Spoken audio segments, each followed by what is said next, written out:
Hey horror fans, Board now back with Rachel McDonald.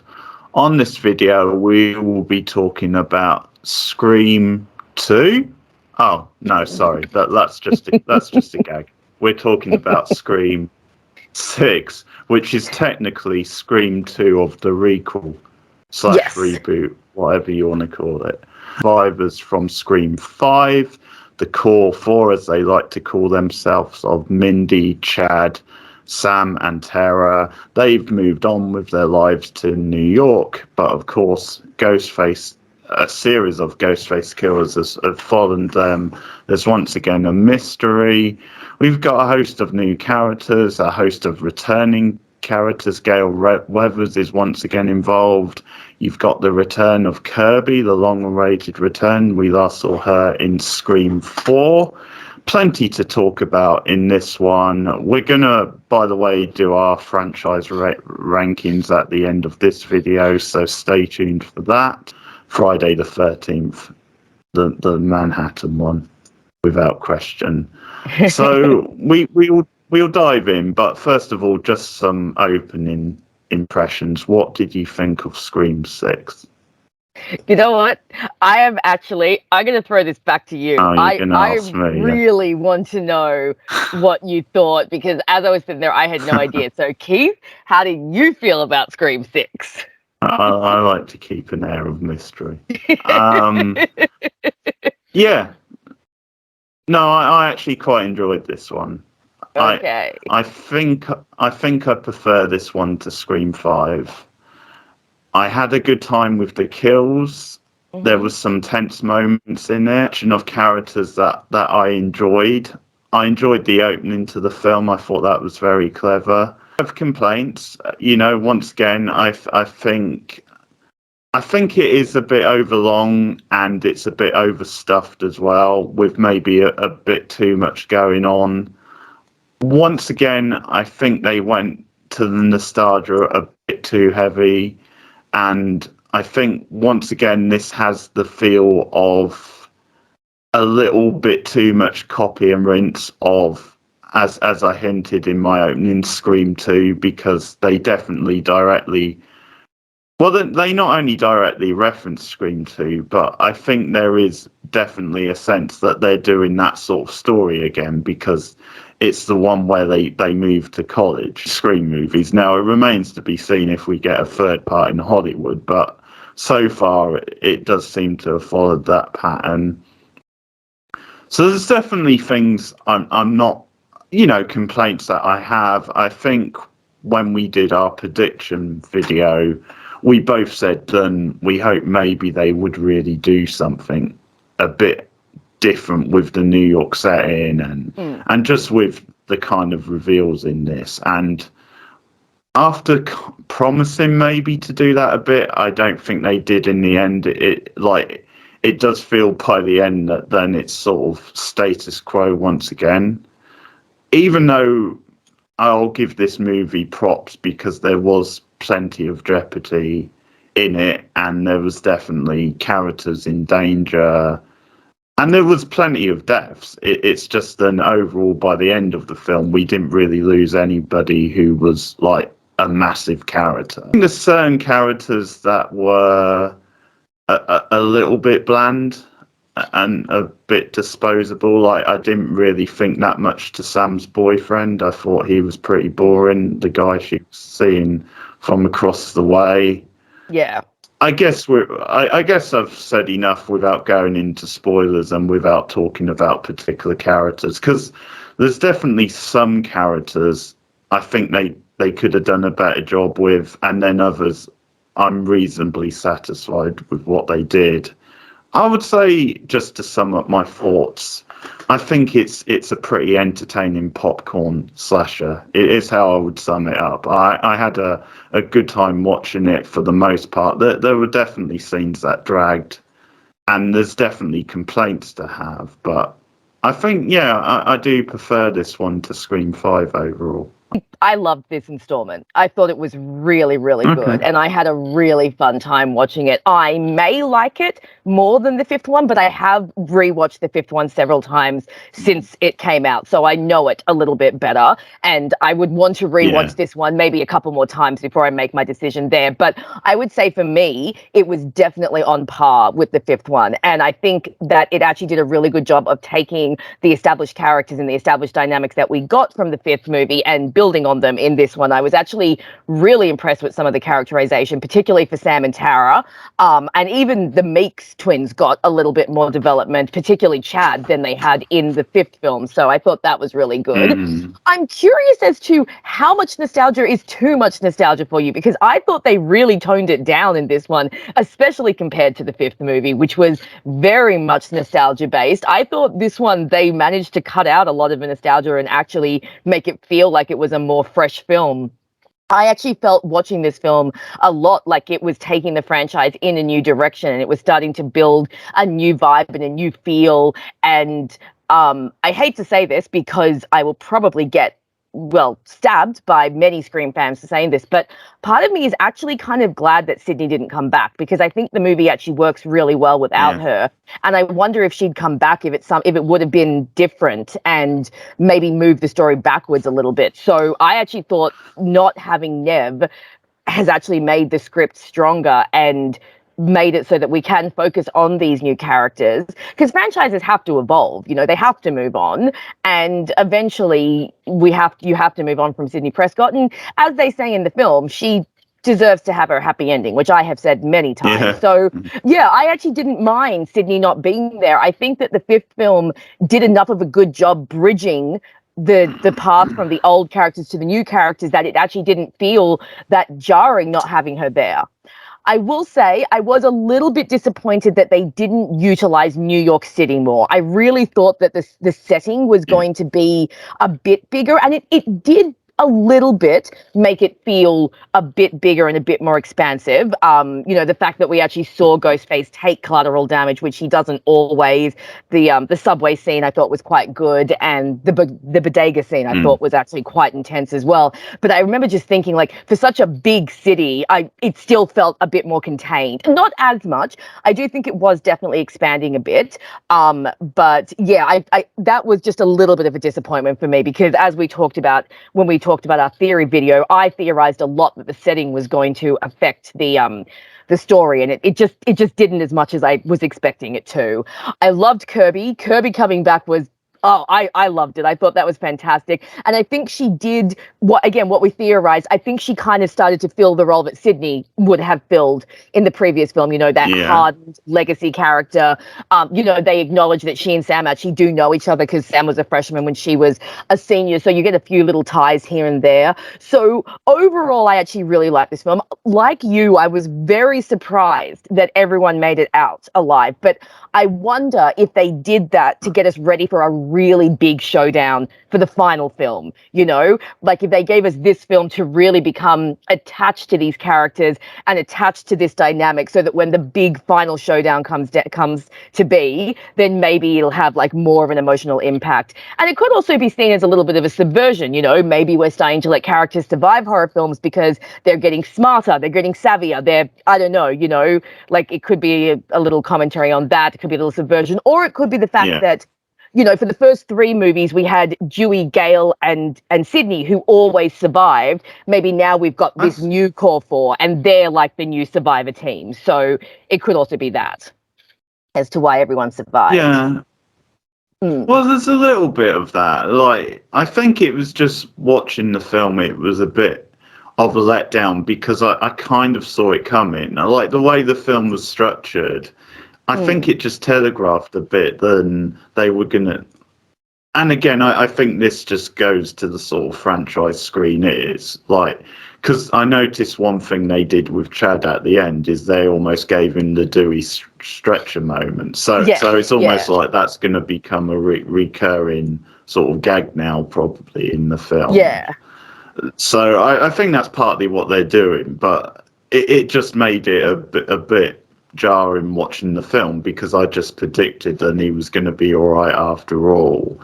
And the same with Gail. I never really thought she was dead, and Oh, really? I was know, on the edge of my seat that entire freaking scene. My best friend and I were like bunched up in our seats, just going, "Don't kill Gail! Don't kill Gail!" the matter though, like this is what I'm saying. I think they're boxed a little bit into a corner because in a way, killing Gale maybe after killing Dewey last time is the predictable thing. Yeah. So I probably wouldn't have liked it because of that.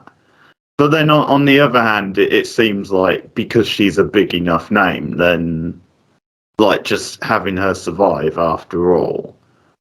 Like it was a pretty tense scene, but like I don't know if it's that great a scene just because I think we're just in a position now, and maybe this is the way the filmmakers want it, where they've sort of pieced out how these Scream movies are going to work, like the actual story beats, like who's going to survive, who's not going to survive.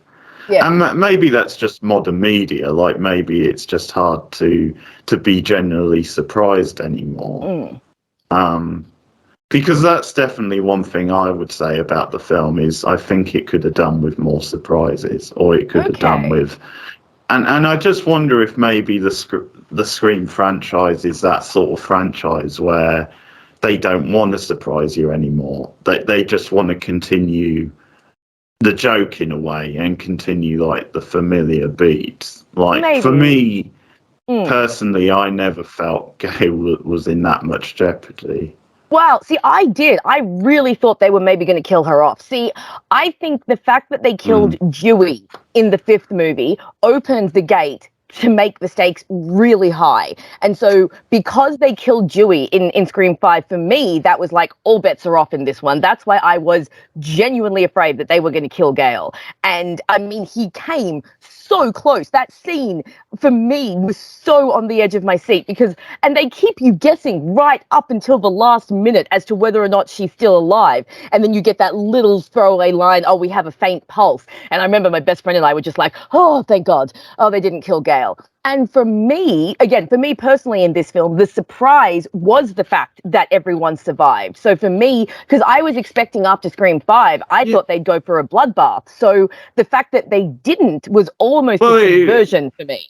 The bloodbath. Like, it's just that most of the characters who died weren't big characters. Yeah, like they were. But again, I do wonder if they're working on, like, again, this idea that there's going to be 3 movies, and this one is supposed to be, for want of a better reference, our Halloween Kills. Much, much better than Halloween Kills. Let's make that abundantly clear right now as I use that reference. But it is supposed to be that movie. It's bridging us from Scream 5 to Scream 7, where we'll get the final big showdown. Because, I mean, when Chad survived, I was very surprised. Again, I thought that we'd lost him, and then they kind of switched it around and said, "No, he's alive. He's become the new Dewey." Because, yeah, again, my best friend and I were like, "How did he survive that?" And then we were like, "Well, Dewey survived a lot. A lot. So in these movies, they do tend to survive. You know, they're pretty tough in these movies. So yeah, I was surprised when they said, "Oh, we've got another one," and we were like, "Oh, they let Chad live." And I was kind of torn between this place of actually being relieved that none of the characters died because I actually really liked them all so much, and being a little bit disappointed that they didn't kill a main character. I do think that maybe they should have killed one of the Meeks, but yeah, sorry, you don't. Yeah, so do I. Well, it's stakes, and it would have added to their reaction. Just sold on these main characters as you. Like, no, you never have been. It's odd. I rewatched 5 last week. Then I think I like the actors better than the characters. Like, okay. I like Mindy. I do like Mindy, although I did have that thing watching Scream 5 again. I think I like Mindy more in this film. But and I don't know if it's just because she got a bit more to do, maybe because she was a bit more central. Because obviously this time they had it down to those 4. Highlight of the film from those 4. I will actually give. Is it Marissa Barbera, the Sam actress? I forget how you say her name. Melissa Barrera. Yeah.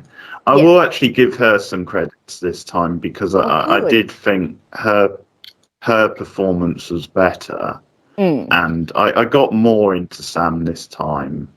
And I mean, I'm a pretty big General Taker fan anyway. We all are these days, yeah. Yeah. But Chad, I'm still not sold on. Like, he's fine. I don't mind the character, but I don't know. I don't think the actor's the best, and I don't know. Overall, he was probably better in this film again, I would say. And I think that's what I would say for Chad is I think the three female characters got better development, but Chad, at least for me in this in this movie, became like an actual character. Like in the fifth movie, he was more just kind of like, I don't know, he's just support there. He was basically just Mindy's twin. Like he didn't really make much of an impression on me in the fifth movie at all. But I found in this movie, I thought that they gave him a little bit more depth with, the whole core four thing. I thought that was really cute. And the way he tried to, bridge the gap between Tara and Sam when they were fighting. And I didn't mind his and Tara's little connection. I thought it was quite realistic that, trauma survivors might bond. I mean, people trauma bond. That's what they do. So I thought that was all right. So yeah, Chad for me in this one was a little bit more likable, and I found him a bit more endearing. I take it you didn't like the Tara and Chad? Some of the weaker scenes in this had a feel of like a CW type show. I thought there were moments where it felt very teen drama. Well, we are dealing with teenagers. Yeah, but that's not an excuse. I mean, it's a slasher movie. You don't have to make it feel like that. And you can have whoever's in a relationship, have them be in a relationship. And that's the way it plays out. But there was just too much unnecessary drama at times. Really? Like what? Well, you had quite a lot with Tara and with Sam. You had quite a lot with at the party. I hated pretty much everything at that party. That was really sort of CW style drama. I think there's just something at the moment about these sorts of movies where it's just, a lot of high school kids, they go to a bunch of parties. There's a lot of like arguing and melodrama. There's a lot of like shallow sort of characters. I think I'm just a bit done with that. Or, like maybe I just want a back to basics sort of slasher and cut out a lot of the melodrama. But I mean, okay, but for argument's sake, the first Scream has this. I mean, you have Sydney with her issues with Stu, with Billy rather. Billy, they've got their teen drama and they're working through their relationship and things like that. So this isn't something that's like new to the franchise. We have had this before. So I just find it interesting that like you have a lower tolerance for it in like the later films, but like the early films definitely have. I mean, even the second film has, Sydney with Derek and wanting to have her space and everything like that. So we have always had this kind of relationship drama in the Scream films, not always successfully. I mean, Scream 4, it did not work in Scream 4 with the whole Jill and Trevor thing. So I think Scream 4, that drama is any worse than some of the stuff we've had in 5 and 6, but yeah, I mean, Trevor was just a boring character. That was the problem with Trevor. It wasn't the storyline could have been better if he was a more interesting character. Yeah, but I mean, my point is, we've always had this kind of relationship drama in the Scream films. It's not. Yeah, it's kind of always been there from the beginning. Complain about it in the first one just because I felt. I said when we did our review, I thought Billy was the weak link of the first film because he was. But then again, you've got Sydney, who's much more engaging to watch, and I just gave that film a pass with that stuff because of the fact that it played out so well in the end, and the reveal of Billy as the killer and the way they handled it, I thought was very well done in that movie. And although I have complaints about Scream 2, I think the ending of that is handled very well, and there's lots of good stuff in like the reveal of that. Films could be tighter. Like I said, this film did feel a bit overlong. I think there's definitely things that could be cut out of this film and you wouldn't really lose anything. Characters weren't that interesting. Yeah, she wasn't that interesting. The roommate, which we'll get returned to later for obvious reasons, but she initially wasn't that interesting. Mm. As I said, I didn't really like Sam's boyfriend. I thought he was a bit boring. Yeah, he was the one character I really thought you could have just taken out of the movie and it still would have played out fine. I guess he's there to show that Sam is moving on with her life and learning to trust again, but he really didn't serve any purpose. And like I said, if you took him out of the movie, it could play out practically the same way. He didn't focus too much on Sam's trauma. Like, we didn't have too many scenes of her in therapy. Because, again, that's the sort of thing I'm not really coming to the Scream movies. No, well, that would have thing. slowed the movie down. So yeah, no, I think they handled that quite well. Yeah, it's probably a bit of a shame they didn't do that much with that actor, the one playing the therapist, because I sort of thought he was going to be a bigger part of the film. Yeah. But I am relieved that they didn't go overkill with the therapy stuff of Casper Billy, but I mean, at least that was toned down. That wasn't too bad. Yes. I have to say, I still didn't like it, but no, me either. When I heard his voice, I groaned out loud, and I was like, "Oh God, no, not this again!" Because we all know that was the one big part of the fifth one that I just didn't like. But as my best friend pointed out, and as you've just said, it was much more subtle this time. Like, at least this time, we only just kind of saw him in the shadows. I think it was only twice that he popped up. You know, it wasn't like a recurring theme. So, and I guess they had to continue that from the first movie, especially because they are building around this theme of Sam possibly having his darkness. So I was resigned to the fact that we might see Ghost Billy again, and I was very happy that they kind of contained it a bit. You know, it wasn't as bad as it was or as jarring as it was in the fifth movie, at least not for me. It was like, okay, we're going to continue this, that's fine, but use it sparingly. I'll just kind of ignore it when he comes up because, I do not love Ghost Billy. I thought that it's just that for me is going too far. That for me is saying we obviously wanted Skeet Ulrich back because everyone loves him and we're just doing anything we can to shoehorn him into the movie, whether it works or not. And for me, it didn't work. So this feeling a lot like Scream 2. And I think they're definitely referencing that. The Scream 2 beat. Oh, yeah. I mean, the fact that they're in college now. Yeah, so I actually kind of like that the rules now have changed from the rules of a sequel to the rules of a franchise. I like that the film has acknowledged that, yes, we are now in franchise territory. So I thought that was fun. I thought the I thought the Scream 2 references were not too bad. And again, because we tend to have differing opinions and feelings about sequels and the way they connect to the original films, I usually like when a film connects back to the original film. So I don't mind the fact that it's shadowing Scream 2 because at least for me, I felt that it was still different enough that it had its own identity and didn't feel like just a copy and paste off Scream 2, at least not for me. So I didn't mind the little references. And again, because this is kind of like a second trilogy, for me, for it to mirror slightly the first trilogy is not the worst thing in the world, and actually for me kind of links the movies a little bit closer. So I didn't mind that. That stuff is a bit too much on the nose. Like, I just think like Mindy running through the rules is too much like Randy running through the rules in Scream 2. And I think it's on the nose partly because she's his cousin as well. Like, it's almost like if you had someone else doing it, it probably wouldn't feel so, we're winking and nudging towards the fans.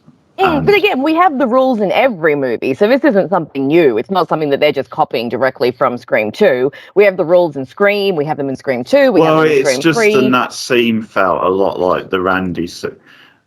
And there's definitely, because the scene in the van as well, that's definitely referencing Scream 2, because it comes up that, hey, this is how Randy got killed, and it was broad daylight, and I don't know, like it was fine, but it at times it's just a bit too on the nose. We're just doing another version of Scream 2, and but I mean that would only really be if it played out the same way, and it doesn't. Like, there are little references, but like no one got killed in the van, no one got killed in broad daylight. Like, they're making a reference back to Scream 2 to show the similarities, but I don't know, for me it was different enough that it didn't feel like it was a copy and paste. And I'll excuse it at the end because they at least put a bit of a twist on it, but it's once again that thing of everything has to link back to something, and I don't really get why, because it's the sixth sequel at this point. I don't get why, because I think there comes a point where it feels like unrealistic that you would still have links this far along. But I don't know. It's not really that, because it's just a taste thing. Like, it's just Would you? Nostalgia can work if it's used properly. Have to connect to the original film. They have to connect to the past. Otherwise, they're not really sequels. They're just standalone films. I mean, films. Well, no, because you can still do like a basic Scream movie where Ghostface is pursuing someone around the city. Like, you don't have to have tie-ins. Just like you can do a Halloween movie, which just happens to be Michael Myers pursuing someone. Yeah, but we've never really had a Halloween movie that hasn't linked to the original. Like, almost every Halloween film has had links to Laurie Strode or to Jamie or. Well, no, not really, because they've retconned it several times, so there's been different versions. But they still link. So it has been retconned. Like, the only Halloween film that has no links to anything from the original is Season of the Witch, and that's seen as an outlier because it has zero connection. Like, Halloween 4 still has Laurie Strode's daughter, so does Halloween 5 and 6, and then, the new ones still go back to Haddonfield. I'm talking about, it's like the stuff we got in the most recent Halloweens, where they had to call back to 1978. And they had to retcon stuff in and change the events of the night and stuff like that. Stuff you don't really need. Like, I think there's just points that you have to move on. You have to move on and tell a new Halloween story. You have to move on and tell a new Scream story. So, but if you had okay, so let's say you'd had this Scream and there had been just a completely disconnected Ghostface, but then what would his motivation have been? And would that have been a satisfying motivation for the audience if it wasn't tied to something? Like, what would really be the point? I think we're now at the point with these movies where there is a lack of logic anyway, and there's a lack of realism. And maybe people like that about them. Maybe that's what they want. Like I said, I enjoyed this on that level. I did sort of enjoy it as just a fun popcorn style movie. I didn't really come away feeling, okay, this has reinvented the reel. I didn't come away. I mean, unlike you, I didn't really feel anyone was in that much of jeopardy. Personally, I didn't really think Gail was going to die. I didn't really, there was a bunch of characters I thought were probably going to be safe. But I don't know. You tell me, like, is that a bad thing? Then maybe there is a lack.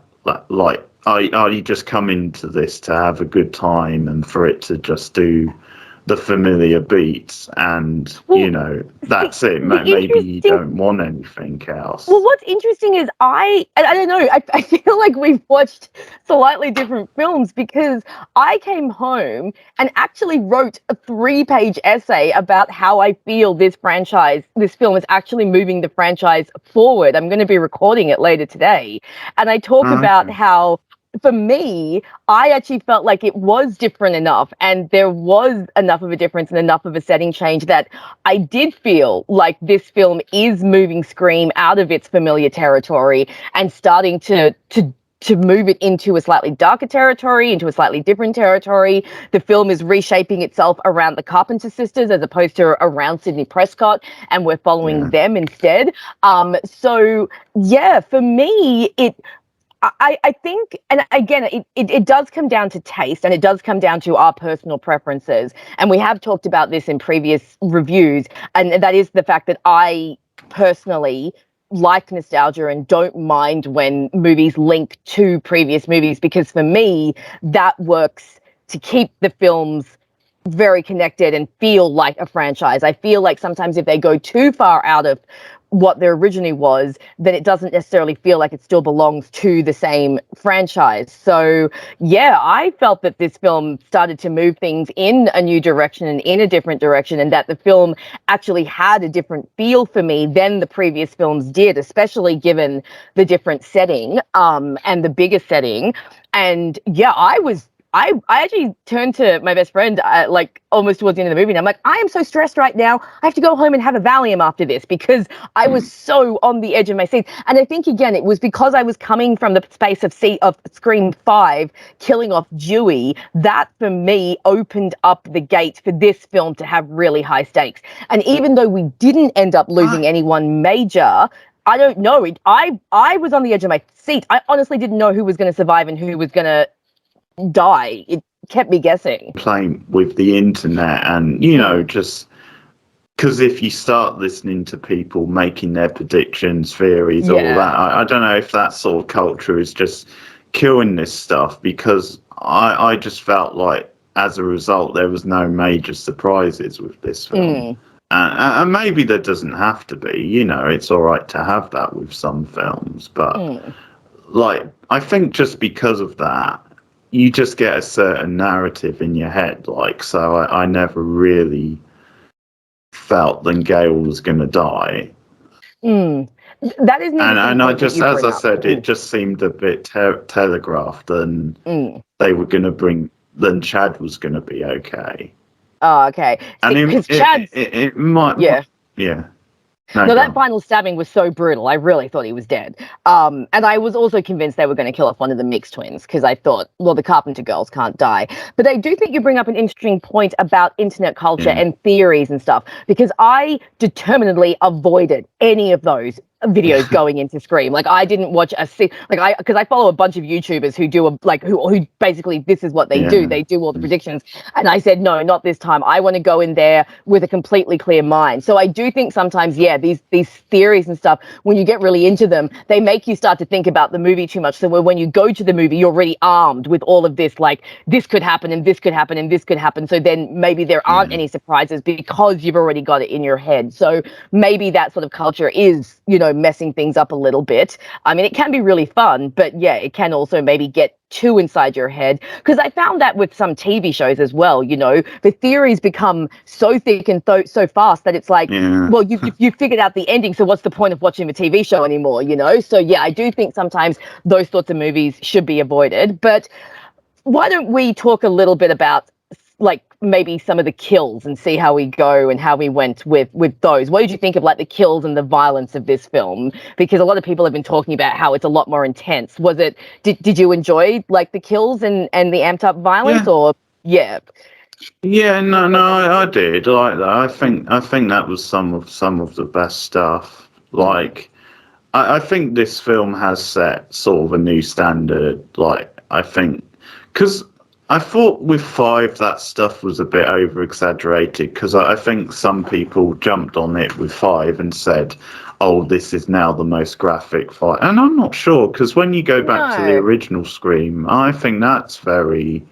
I would say the original is at least as violent as... And I think some of this stuff is just different from what you can get away with now. Like, you can get away with a lot more in this sort of film. So I think those are the standards we're sort of looking at, where the past films, Three's a different example. We know that there were factors for why that wasn't could have been more violent and wasn't. But in general, if you go back to Scream 1, Scream 2, 4, they're reasonably violent movies, but there were limitations. And the limitations are sort of off now with these. And obviously, they want to make sure that they get in below the X rating, and it's easier to fit more violence in now below an X rating than it was back then. So, no, like, generally speaking, I enjoyed those scenes. I thought they were tense. Like, it's probably a little bit of overkill. Like maybe you saw Ghostface a few too many times, and some he's of getting that very stuff stabby, isn't he? Could have, but No, I've got to say, like, the horror moments I did enjoy a lot in the Yeah. film. I thought the stuff on the ladder was very intense, like That him was shaking really the good. ladder and Yeah, I like like that. stabbing away. Yeah, that was a really well sort of choreographed type scene. The opening scene, because I thought the movie had a very strong opening, I did too. and we obviously called it right. We called them Samara Weaving was going to be. Yeah. Yeah, she seemed to be a good sort of candidate for that. Yeah. And I actually quite liked the touch of her being like a film studies professor. I did too. Yeah. And that's the sort of like nod to Scream culture, which I think works quite well. And the way that scene played out, I thought her walking down the alleyway was like very sort of eerie and on the edge, and it sort of kept you guessing because you knew then Ghostface was going to pop up at some point. But then you had the slight misdirect with the guy, good kill, and I think it was good suspense. And I also like the line of, now I see something red, like before the stab. That was really good. Because there's some good lines like that in this film. There's some good like payoff style lines like before a stab or just after. So yeah, I thought it was a good opening to the film. I think this franchise has a decent record of really strong openings like that. Yeah, I think the only weak opening is the third movie, which doesn't have a great one. Initially, then they revealed it to be that Jason, because you're thinking straight off, well, why are they showing the killer that early? Yeah. And then they went in a different direction with it. And I liked that. There was quite a nice misdirect. Then he passed terror at one point. Yes, I liked that too. Body.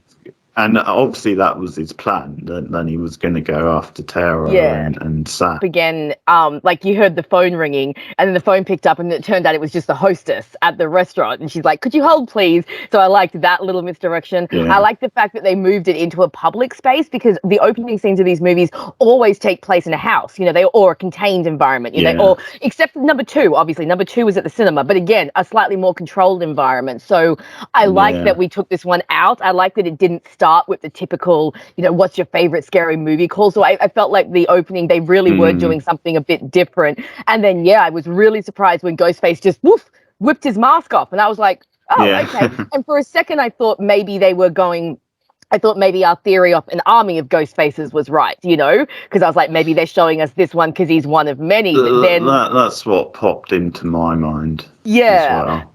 But then they just had, that great misdirection of him going back to his house. And I loved that bit where they're like playing the hot and cold game, and they make a little reference to Richie. So we get a nice bit of connection, and I thought that opening was really good. And I think Samara Weaving was a good choice for a Dead Star Walking.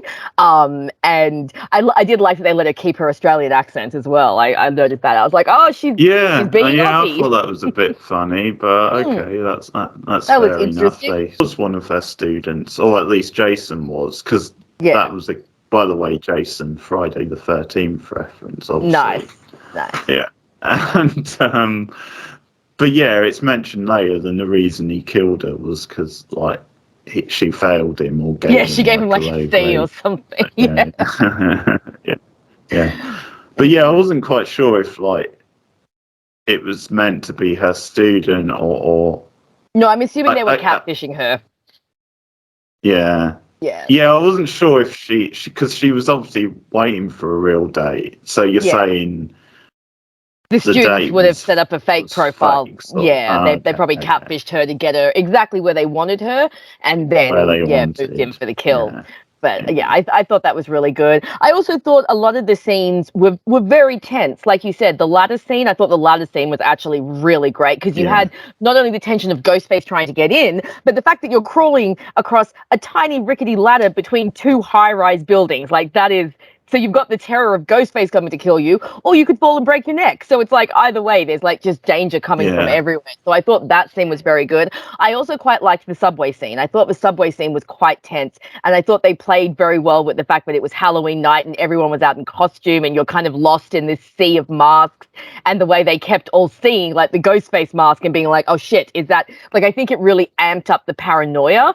And I think that was one of the few times that they utilized being in New York City well. You know, the crowds and the way Mindy got separated and the way they were stuck in these really, you know, crowded subway trains where really anything could happen if you're not paying attention, as we see happen with when Mindy gets stabbed. So I thought that was one of the few times that they really went, let's use New York City as a really good set piece. Yeah, I thought that was a very suspenseful scene. The only probably weak note of it, and this is probably once again where you have to suspend your disbelief, is it was a bit unbelievable and no one would have noticed sooner than she'd been stabbed, because this was a really crowded subway car. There were lots of people around her. So that was a bit of a logic leap. But bystander syndrome is very, very real. I mean, you've heard cases about like people literally screaming as they die and entire apartment blocks not doing anything. And when you're on these tubes, you know, like I was recently on a really crowded tube coming back from the concert in Sydney, and you go into your own space, you know, because you're so concentrated on just making sure that you get to your spot. And, you know, a night like this where everyone's drunk, everyone's in costume, as we saw, a couple of the people right next to her were asleep. And I think especially in a city like New York City, where everyone is very self-contained and has to kind of keep to themselves to move through, like I definitely understand what you're saying. Like you do have to put in a little bit of willing suspension of disbelief, but I don't think it's completely outside the realms of possibility that people may not have noticed if you apply all these different factors to it. And the city that they're in, you know, I mean, these trains get nuts, man, and they get so, I mean, I'm guessing you've been on a London tube when it's been like peak hour, like it is insanity. Well, I've also been on the New York subway. Oh, there you go. So very busy, just pure insanity. And like I said, I think in those sorts of environments, you have to kind of keep to yourself so that you don't get knocked over and you don't get run over, and you have to kind of make sure that you're in your own head and getting to your destination. My favourite scenes of the movie, I would say. Yeah, me too. Because I thought it was really it definitely slowly built suspense, because there was a lot of to and fro with like the guy from their class, like I forget his name. Ethan, obviously Ethan, that's it. And there was actually some quite funny stuff with them, because I quite like them on the platform and her telling him to like go away and stay away from. Yeah, I love and that. And just like, I'm watching you sort of thing. That stuff was pretty funny. So, there was some good stuff there and some good suspense. So, I would probably say early on in the film, some of the party stuff and then some of the stuff with them around the house, I think that is the stuff that dragged the most for me. Like, I think at first the film was a little bit slow because of those scenes. But just moving on to like Kirby, I just have a question about Kirby. And it's definitely a question mark I have over her knowing Sam. And they explain it, but I'm not sure it makes a lot of sense, because Kirby was in Scream 4, which was in 2011, and Sam was in the last Scream movie. So I don't think the maths adds up. Then they would know each other back from high school. Well, don't forget, Sam because that's is what they older. claim. Yeah, so Sam is What, then Kirby? 7. Yeah. No. Sorry, not Ben Kirby. Really? Then no. Sorry, not Ben Kirby. No. She's older than Tara. So in Scream 5, Tara is a senior, but Sam is, I think, already 24 or 25. So I think the maths actually does work. Barely, but it does. So Sam has already graduated. So she's already like 7 years or something, 5 or 7 years out of high school. So it may just like add up, possibly. Or it may just be one of those things that movies do where they change the timelines. Class, so like what's the term? Freshman. Sam was So a they say Sam was freshman a or freshman, so something. she would have been 15, and Kirby was a senior, so she would have been 18. So if Sam was 15 in 2011, then yeah, 9 years later, she would have been 24 in Scream 5. It actually does work out. Lines. What? So how would they have been? How would they have been at school in the same time? Because Scream 4 is 11 and Scream 5 was 2022. Yeah. So 11 So there's years. too much. Okay. So there's maybe. Okay, so but Scream 5 came out in 2022. Is it set in 2022 though? Like, because it was filmed a bit earlier. So let's say, for argument's sake, that Scream 5 is set in 2021. That would mark 10 years between Scream 4 and Scream 5. If Sam was 15 in Scream 4, starting high school, then yes, she'd be 25 in 2021, which is how old she is. It actually does work. The logic leap, then they would happen to know each other. Does work, but it only just works. You do have to stretch it a little bit, but it does kind of work. And again, it's kind of like these shows, they kind of play a little bit fast and loose with the continuity a bit. I mean, Sam being Billy's daughter, and given her age, I think people worked out that she's actually a little bit older than she should be. So the timeline's been a little bit messed with, but I do think that Sam being a freshman when Kirby was a senior does just work out. We'd probably have to sit down and do some serious maths. I'll do that later today and message you and let you know what I conclude.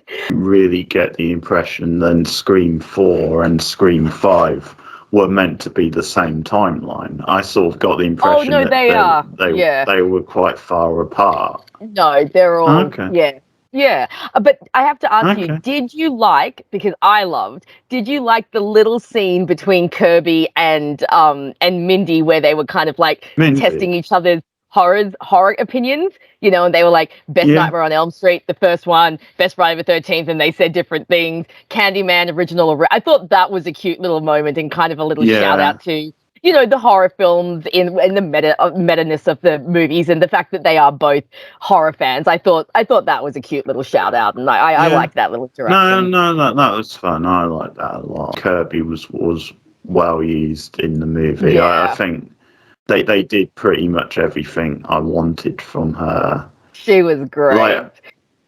No, it was a good role. I didn't really bite when they tried to make you believe she was the killer. No, there was definitely a moment where I considered it, but I did think it was probably a red herring. Maybe. Yeah, because they kept coming back to the fact of like, she's this big. Like, how is she going to be Ghostface? Yeah. She's so tiny. But I did love her little exchange with Gail when Gail's like, what, they're letting babies into the FBI? And she's like, I'm 30. And Gail's like, well, yeah, well, you look like a zygote. I'm like, that's so good. It's so funny. So I thought that was fun. But no, I really like her. I hope they bring her back when she's like, we're part of the same effed up family now. So yeah, I thought that was good. Yeah. How do you think they used Gail in the movie? Because I thought that was a bit of a weaker spot. I didn't think they did. I agree. I don't think Gail was probably what you'd expect in a way, but yeah. I think with Gail, they are in a tricky spot of they want her to be in the movies, but she's not really relevant to the movies anymore, if you know what I mean.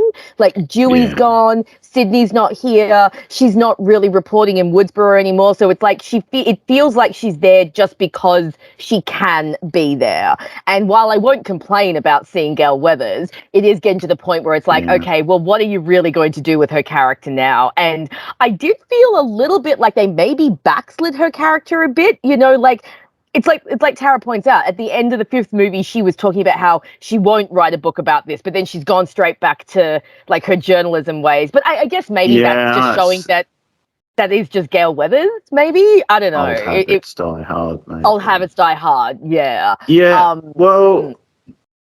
that's just an example, a little bit her stuff of what I'm talking about, of maybe them nostalgia or them like just returning to old beats a bit too much, because it did feel once again like it was the Gail Weathers of Scream 2. So I thought they were kind of repeating old stuff a bit too much. I agree with you there. I didn't really buy into her being this antagonist.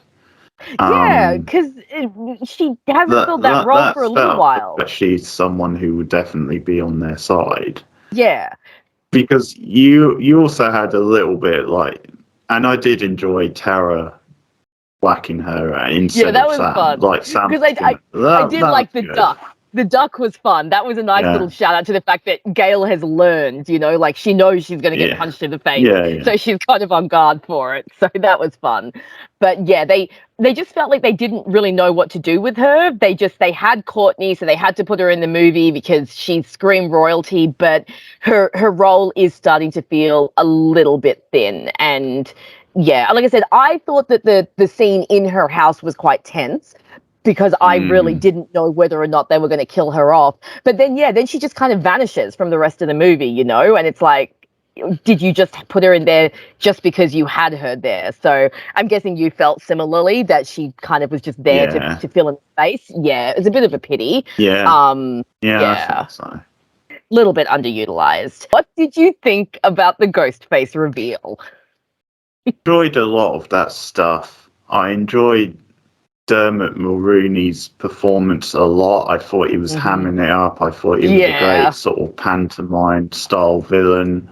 And he was just having a lot of fun. He just ran with the role. He was like tremendous. Once again, I think there's a little bit of, I saw that coming. Like I always thought it was heading in that direction. And there's little clues which you can go back and look at. I did enjoy him getting pissed when they stole his car. That was pretty funny. Him, like, that was great. You're stealing a cop car. that was pretty funny. But no, he's a good villain. He tends to play good villains. Nostalgic, very big on nostalgia, and at least tying into this trilogy. Yeah. So the family reveal, I thought that stuff was okay. Like, I don't know if I feel too strongly either way, but it was pretty good stuff. Like the way the end of the movie played out. Yeah. And just having this family who was like Richie's. I think once again with the Scream movies, it's getting to the point where the motivations aren't really that important anymore. No. Where they're not really the highlight of the movie. They're not really anything special anymore. But I would say as motivations go, it was like a pretty good motivation and reveal. And it was very sort of pantomime, but in quite a fun way. I would say I preferred Quinn more to the other Ghostface, more to... Yeah, I thought he was really annoying. I thought he was very, like, whiny and just a bit generic and bland. I actually enjoyed her reveal more just because you did think she was dead and they faked you out. And actually, when she was just plain old, like, Quinn, the roommate, I thought she was a little bit boring. But when she turned villain, I thought the actress sunk her teeth into that a bit more and looked better. So overall, I thought the ending was very entertaining, and there was some good, like, tense stunt style scenes. Yeah, I quite like the stuff with Tara and Sam. I quite like her hanging off the balcony and Sam passing her knife, because although some of their stuff I did find a bit tedious, I think at least in this movie they had a decent little arc. The arc of Sam learning to trust Tara, or Sam learning and let to go. Give her space. And so I did appreciate there was a little bit of an arc with them in this movie. I did. So what did you think of the end? I quite liked it. I quite liked the reveal. I quite liked that it was an echo of Mrs. Loomis, seeking revenge for her son's killer. I thought, for me, that worked as a nice little echo to the second movie and kind of tying things back together. Like you, I thought Dermot Mulroney was fantastic. I think he's just chewing the scenery and just having so much fun. And I love when you can tell that an actor is just hamming it up and just really just throwing themselves into the role. So I thought that was really fun. I did like the little bit of misdirection they did telling us that Kirby was not really an FBI agent, and that little bit of like throwing us off the scent. I thought that was a fun little bit of misdirection. Like you, I much prefer Quinn to Ethan. Ethan made almost no impression on me. In fact, he made so little impression on me that when he took off the ghost mask, for a split second, I was like, who is that? Like, I actually forgot that he existed. So it didn't really, like, I got more of an impact when Quinn took off her mask, because then it was like, oh, dude.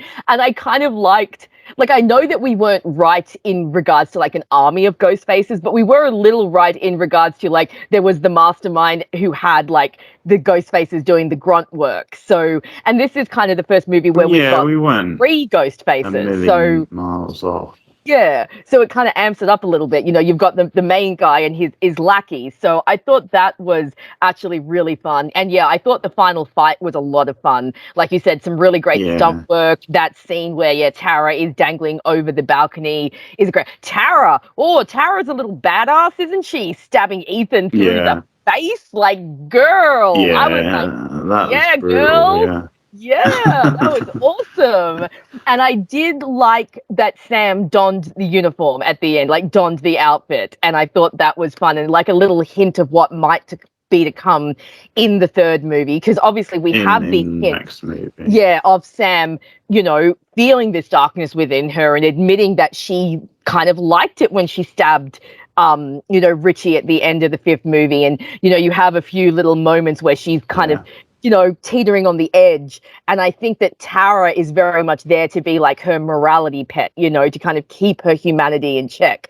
And I really liked, like you're saying, I really liked their bond. I thought their characters, this movie, were really good. And I think I'm very glad that you like Sam more this movie, because I do think she was better written this movie. I think Melissa Barrera was given more to work with and did a better job. And I think that they went a bit deeper with Sam's character than they did in the first movie. So I think those who found her characterization in the first movie a bit wishy-washy or a little bit weak will probably find her stronger in this movie. And I really like that. And of course, Tara is a great character. I love that she's got her own little arc of recognizing that she needs to deal with her trauma before she can move on and things like that. So I thought all that was really good. But yeah, I thought the final fight was really great. I can't wait to make a parallel gift set of Sydney and Sam taking the hoods off, because I thought that was a great little shout out. Yeah. And I think that they left enough open that the third movie will be very interesting. Like we said when we first started, was very surprised that everyone made it through. But like I said, I think that in and of itself is a bit of a subversion, for everyone to survive. It's like, oh, wow. And I think, like I said, I think that's really going to set us up for some big losses in the final movie, because we've now become attached to these characters. We've become attached to this dynamic of, the core 4. And for that to be ripped apart in the third movie, I think if it can deliver, it could be a very intense emotional showdown with these characters that we're now attached to. Or Sam expected it to be Mindy. Like, I'm pretty sure she before said Mindy. Quinn took her mask off. So Ethan took his mask off. And then they were like, oh, but that only leaves. And then they thought it was Mindy. And I think it was because they thought at this point that Quinn is dead and everyone else has been disposed of. So I think it was just like a split second of like, oh shit, is this Mindy? And then the mask came off and it was like, no, it's Quinn, bitches. So yeah, I think that's what it was. Because they didn't know, remember, at that point, they didn't know that Mindy had been stabbed on the subway. They just thought that she hadn't made it to the rendezvous. True. So, yeah, they could have. I think, again, it was just that little bit of misdirection to throw us off before they did the Quinn reveal, which I quite liked. And I liked the explanation as well of Dermot's character saying, hey, it's amazing what a grieving father can get away with, how he managed to get in and switch the bodies. I thought that was a good explanation for how they managed. I mean, much better than what Scream 3 did, where they gave us no explanation as to why Roman suddenly looked dead and then was alive. Like, at least this one we got an explanation. Yeah.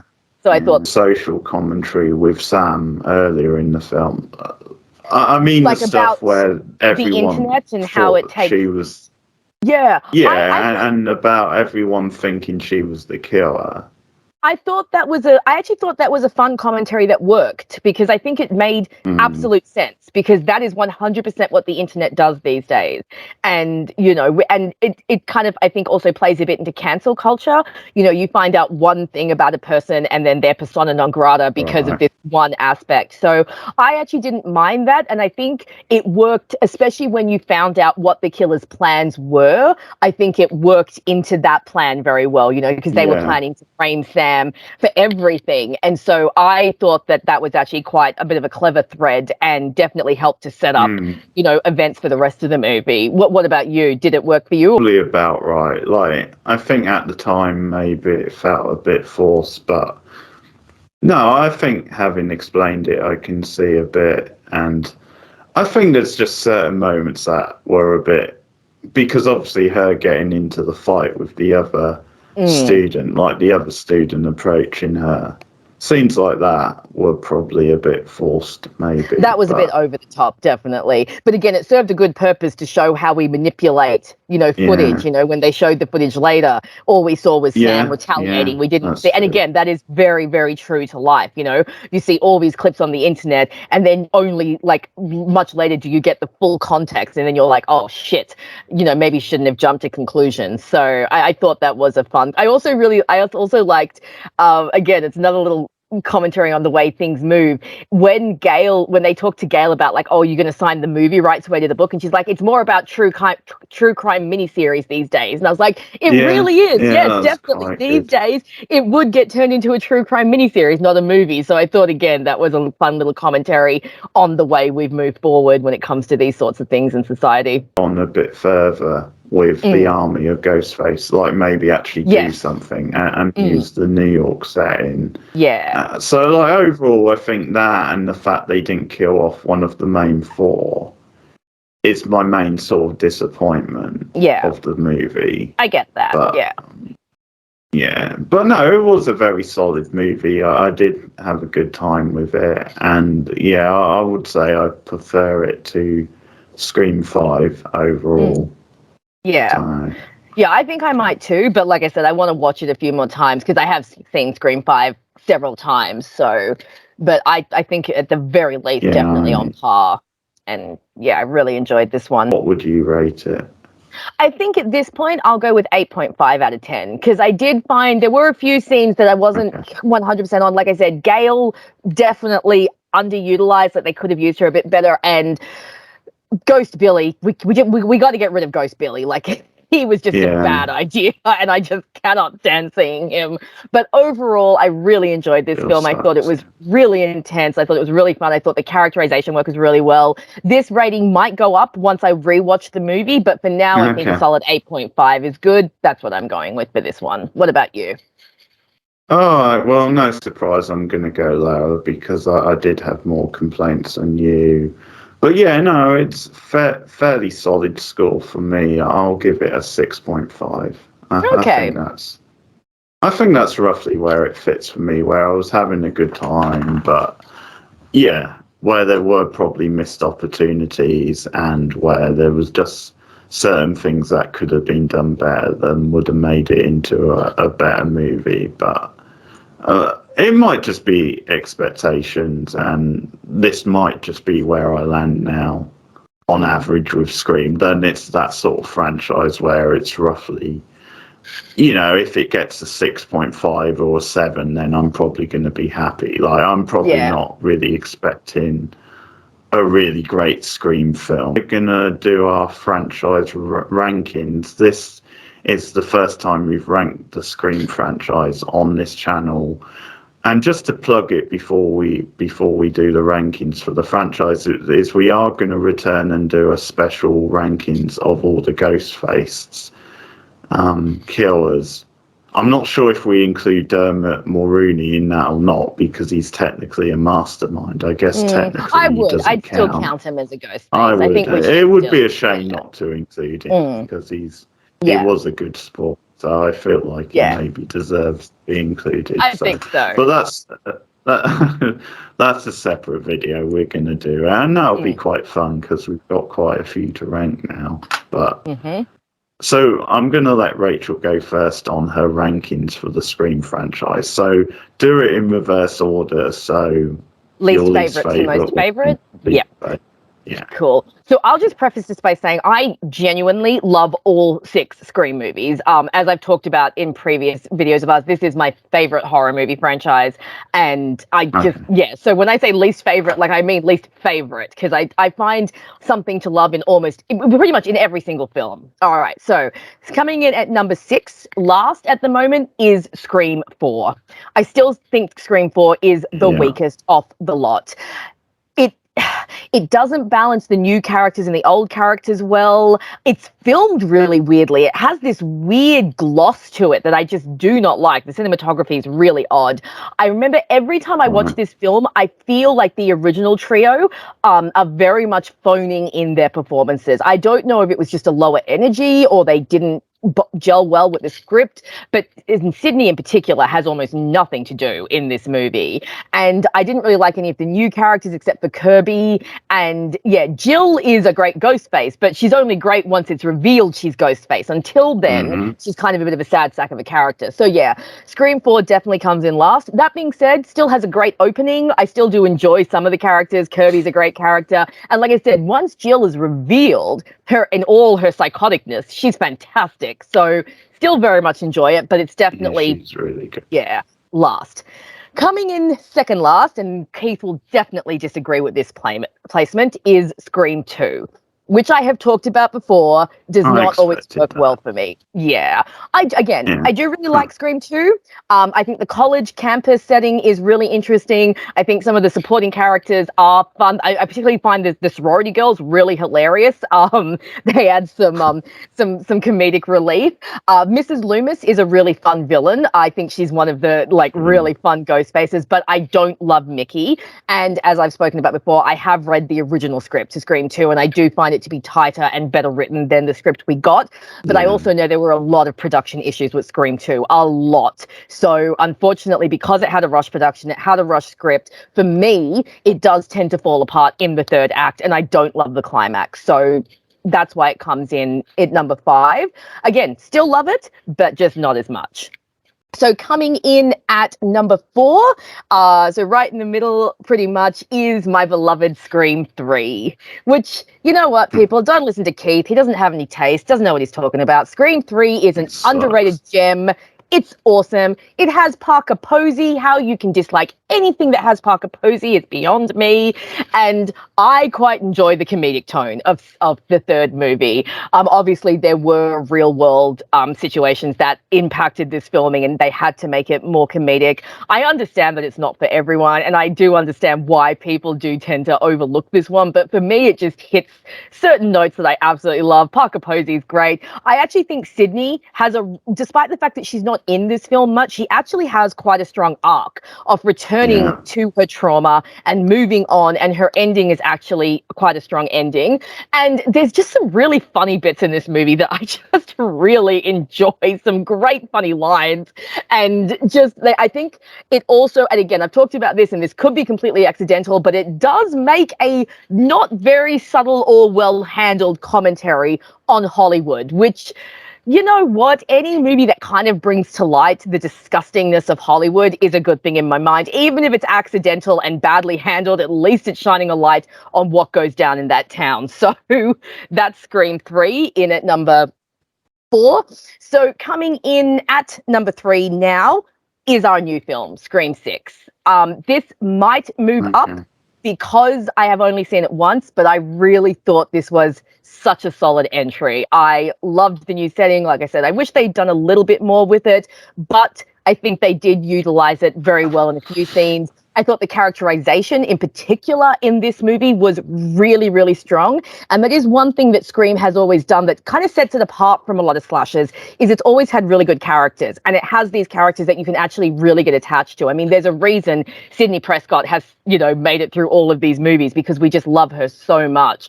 So I think that this new movie just did a really great job of pretty much almost everything. Like I said, Gale could have been used a little bit better, and there's a few little bits here and there that you could maybe nitpick, but I thought it was really solid, and it may move up to number 2 if I rewatch it more and find that I like it more. But as it stands, number 2 is currently Scream 2022, aka Scream 5, which, as we all know, I really loved. I thought it was a great nostalgia trip. I loved the return to Woodsboro. I think, unlike the 4th movie, it got a great balance of the old characters and the new, and I think it transitioned the new characters in really well. I loved all the callbacks to the original. Dewey dying was so tragic and so awful, but so fantastic because it really raised the stakes of the movies and really shook things up a lot. And so I thought that was a great choice to actually kill one of the legacy characters.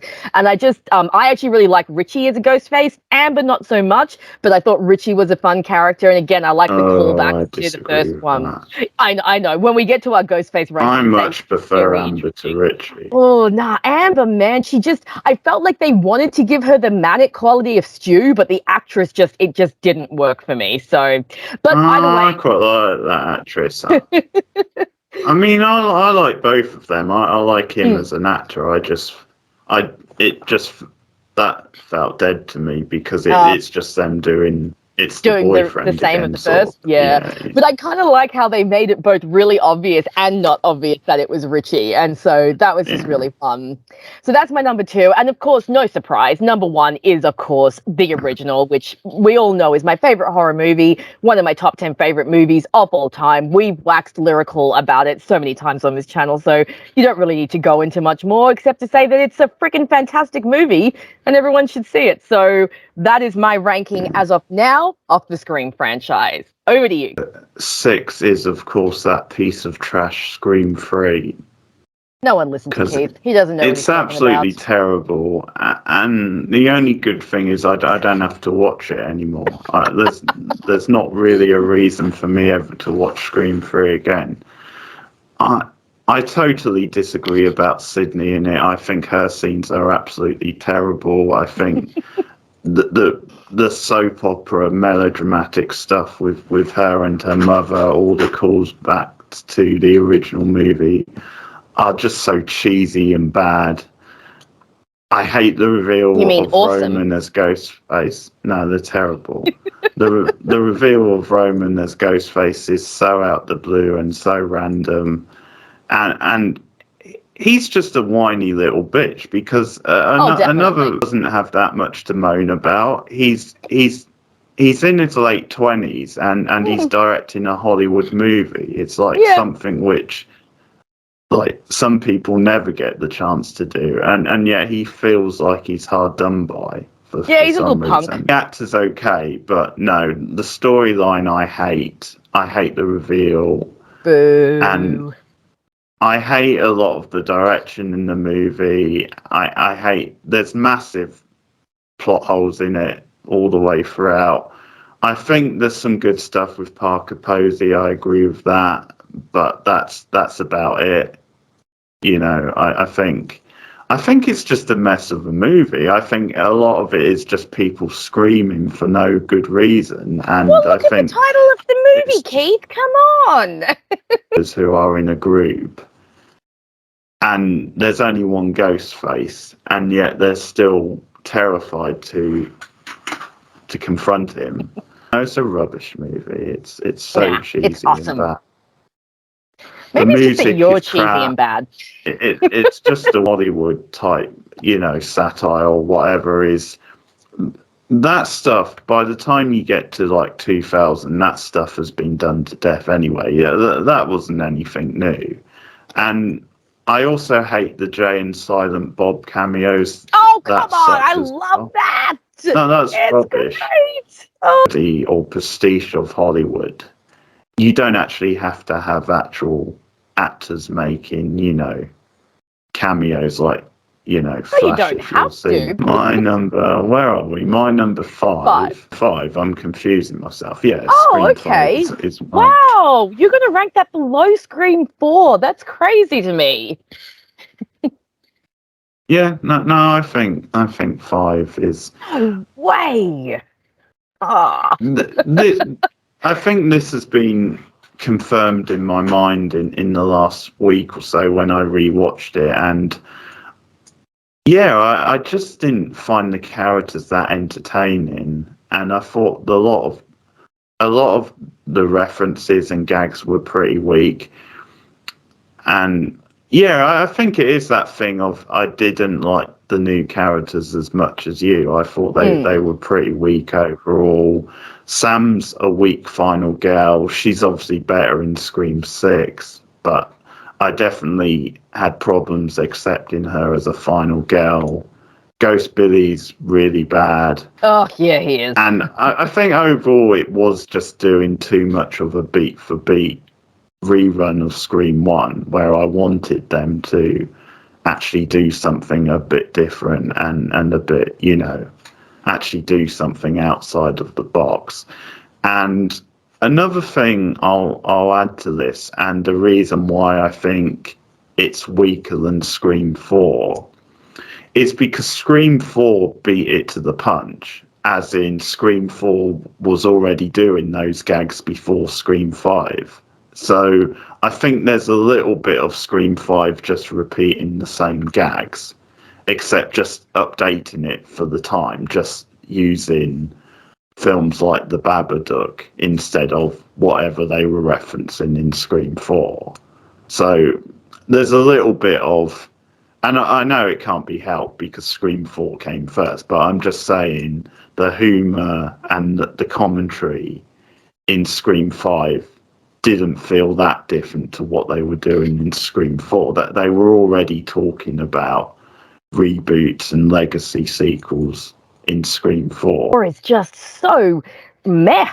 It's just, yeah, it just baffles me that you'd put Scream 3 I know you don't like, and I can even accept people like not liking Scream 3 because I get that it really isn't that great a movie. I just have a real soft spot for it. But yeah, Scream 5 below Scream 4, like, wow, just no, I would never have imagined that. So that's very interesting. Yeah, well, Scream 4, the more and more I rewatch it and think about it, the more I think it is the underrated one of the series. Yeah, we'll definitely have to. Ooh. I weren't actually on that review because it was no, when I you wasn't. were off, I think, and I did. So but it might be a fun one to revisit. Number 6 next instead of number 4. You cannot. Oh, God. I think our friendship is on very thin ice now, Keith. Like, skate carefully, my friend.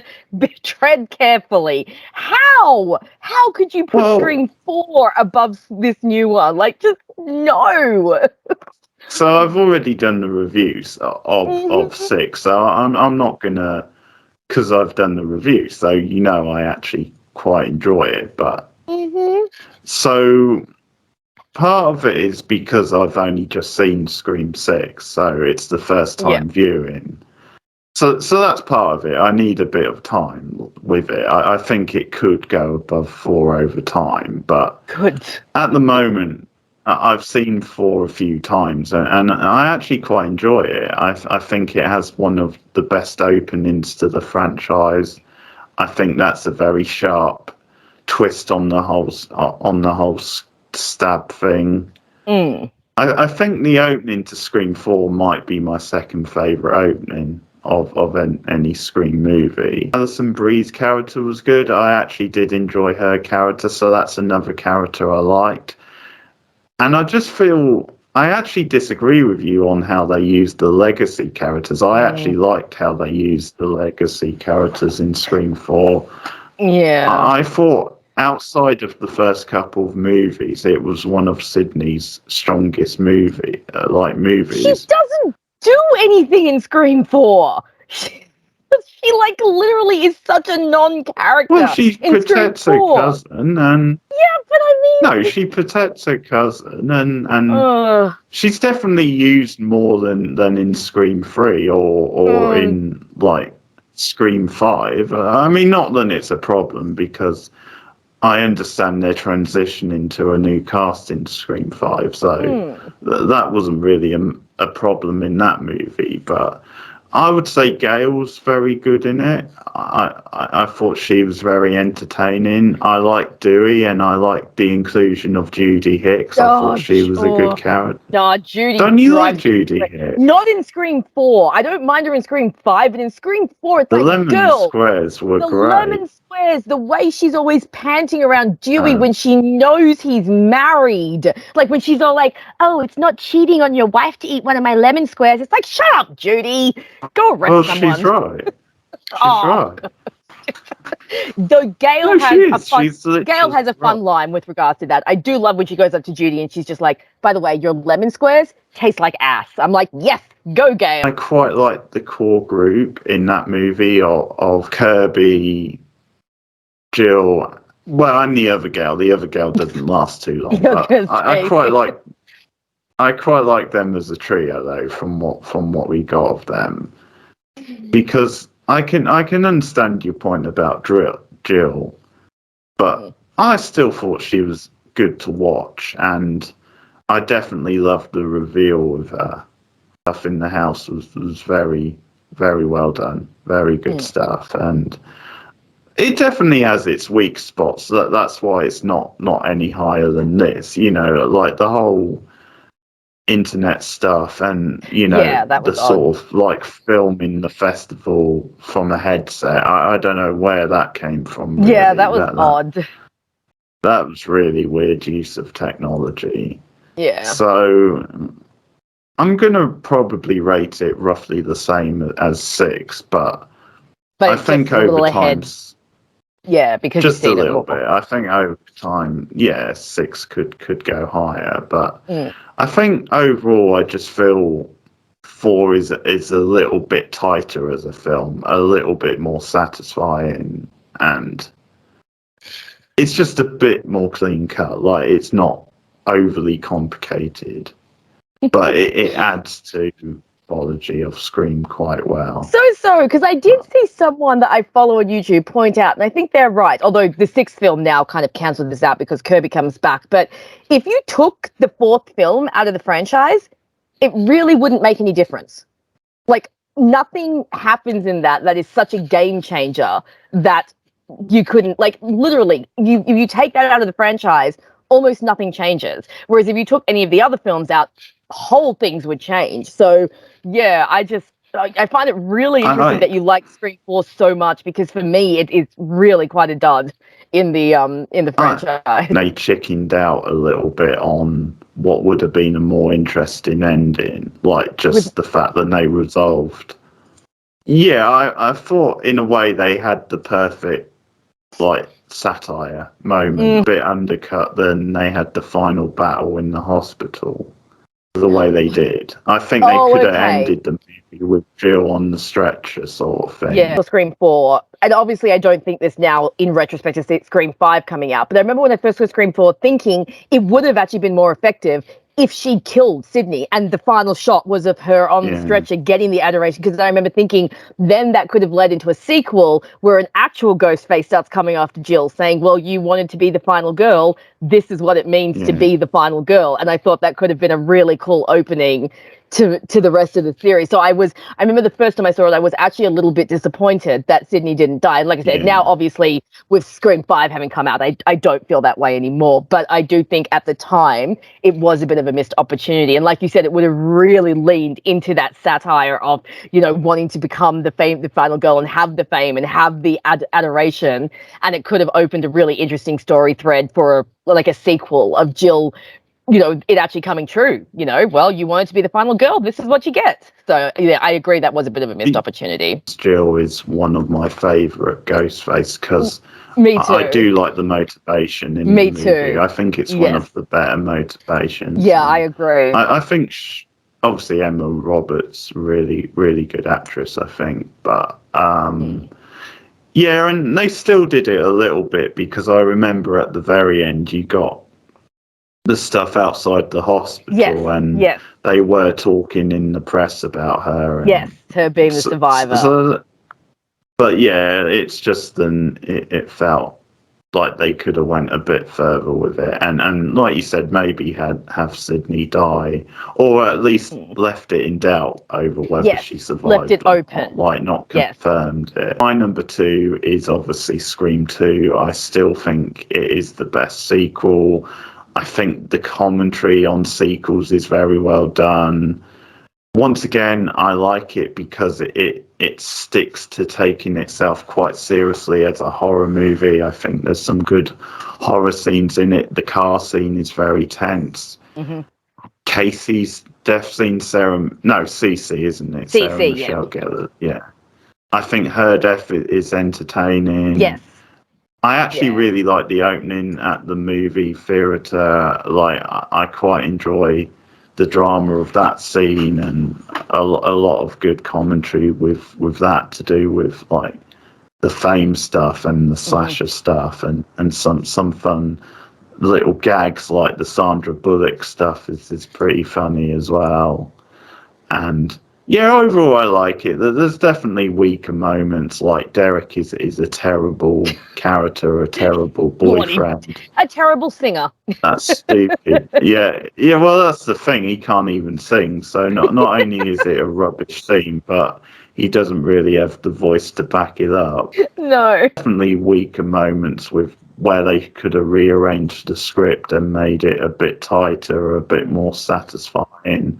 But there is a lot of good stuff in it. I do like the stage. I think that's very effective. That is actually one of my favorite scenes in the whole franchise. I think that scene where she's in the rehearsals and she sees, because what I love about that scene is they really don't make it clear if Ghostface is actually there or if Sydney is just traumatized in seeing things. And I think that's such a fantastic scene, that one. So we should, at some point, maybe we should do like favorite scenes in the franchise or something. That could be fun. Good like commentary on sequels and the merits of them, like the film class scene I really enjoyed. I really like the Randy and Dewey scene, the whole, well, if I'm a suspect, you're a suspect. And I think over time it's become a little bit underrated, Scream 2. I think there's a lot of good satire in there.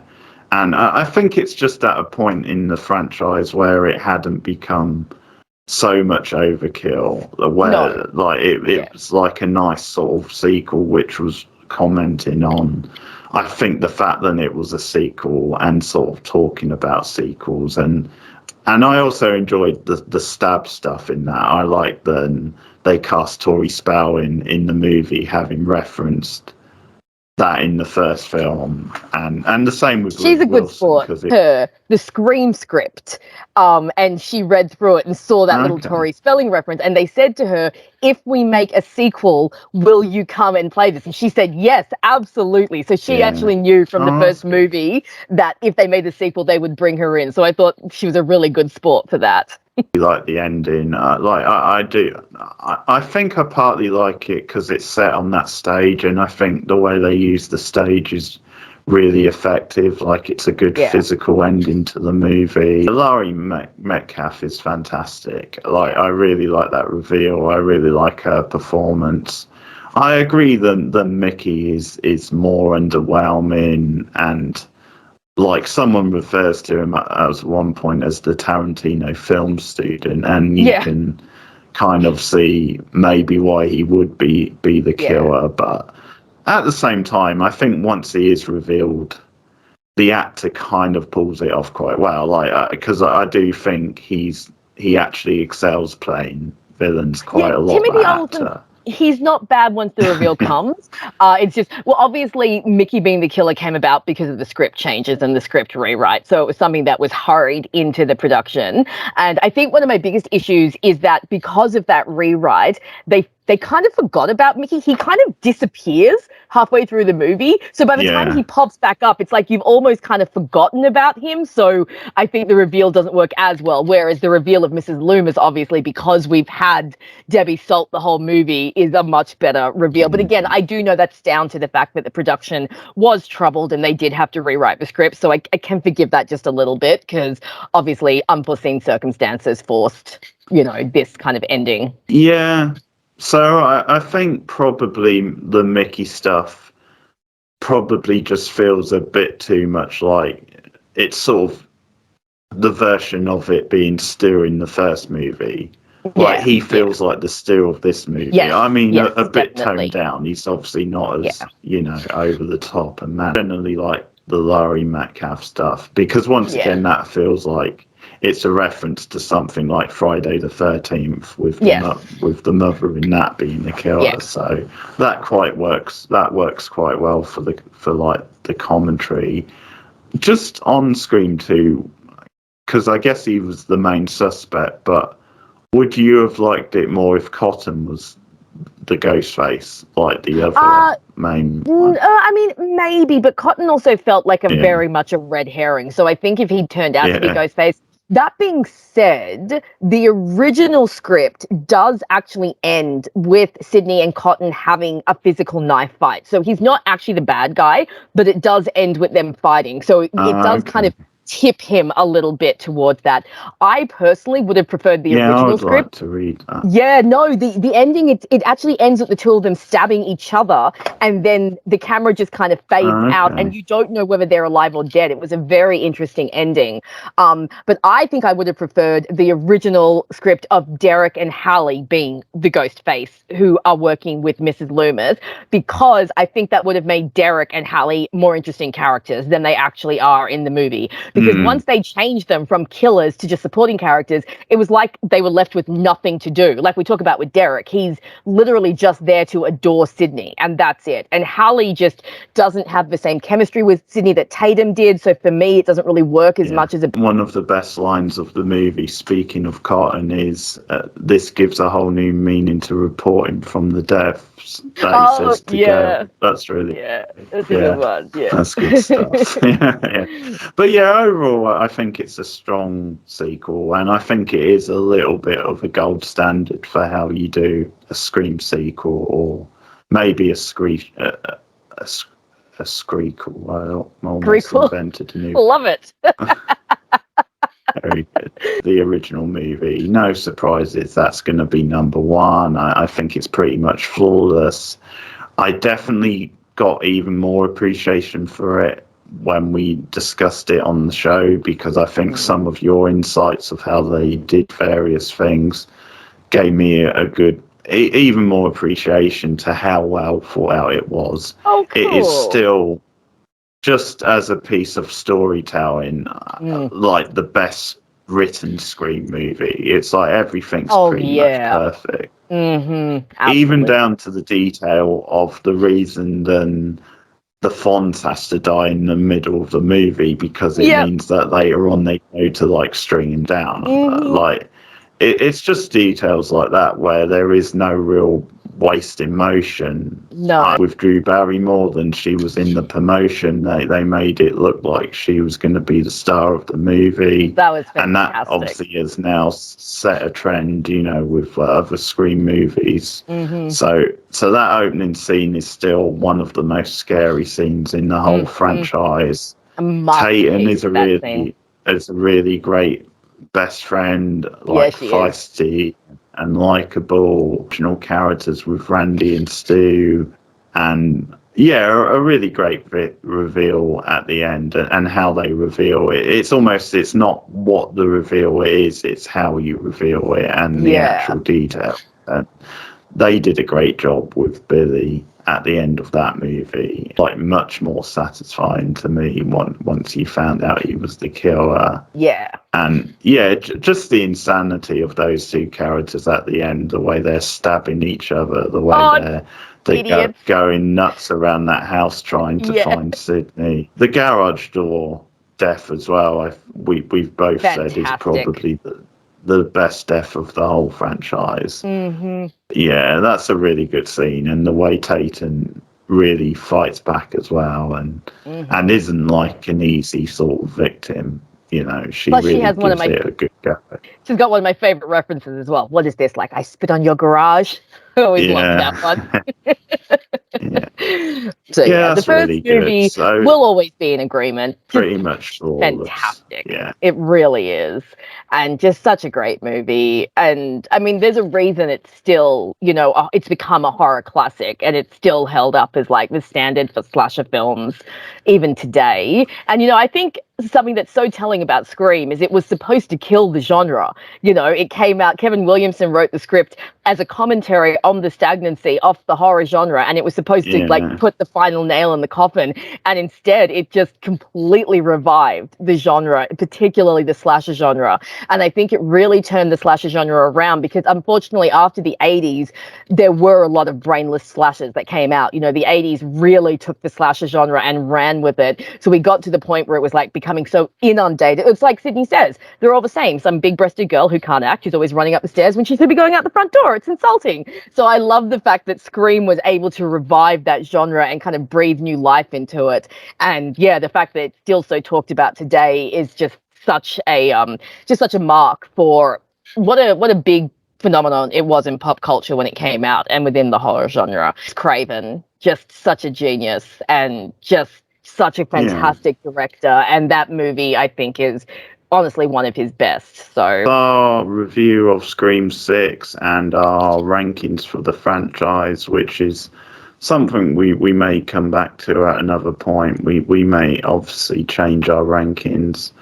I won't be watching Scream 3 anymore, so that's going to stay in the same position. that's your loss, but let us know your thoughts on Scream 6. What's the Roman initials? V1 on Scream V1 in the comments below. Like and subscribe as always. Also, let us know what your rankings would be for the 6 movies overall. See which side you come down on, more me or Rachel. So, Rachel, if you want to, yeah, unlikely. If you guys would like some good opinions, you can come and follow my channel. Where all the right opinions live. No, guys, come and follow me, Rachel McDonald, video essays concerning TV shows and movies. I do have a couple of Scream videos up, and like I mentioned in this, I will also have a video up soon on Scream 6, which is a little bit more of an analysis and my take on where this franchise is moving to. So yes, Keith usually puts a link in the description, and my Tumblr is also linked through my YouTube channel, so come and follow me everywhere. Guys, we'll see you again soon. Goodbye.